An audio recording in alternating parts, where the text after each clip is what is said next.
following content is for educational and entertainment purposes only. This content should not be taken as medical advice. Welcome back to You Heard It Here with Dr. Gary. This is Earwax Removal Vlog number 127.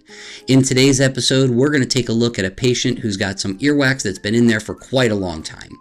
You can tell by the deep red or brown coloration of this earwax that it's been in there for more than a month. As we pull this earwax out, it's very dry and sticky. It's going to come out in a nice large clump. That's a huge chunk, by the way. And when we look back in, we could see that it even pulled out the wax that was behind it. We'll pull that out of the way and see what we've got for a view of the eardrum. Look at that, great view of the eardrum. A little bit of dead skin at the bottom. Overall, looks good. Now on the other ear, we actually ran into an issue. The issue was the patient has earwax that's stuck to the left side of the ear canal. That's no problem.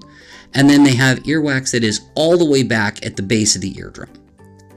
We told the patient at this point that we should either do irrigation or we should refer them out for microsuction. They declined both services, but we said we could at least try to get this wax pulled away from the eardrum to give them better hearing and understanding and reduce the amount of oral fullness that they're feeling. The patient was okay with that, so we proceeded to try to move this earwax at least away from the ear canal.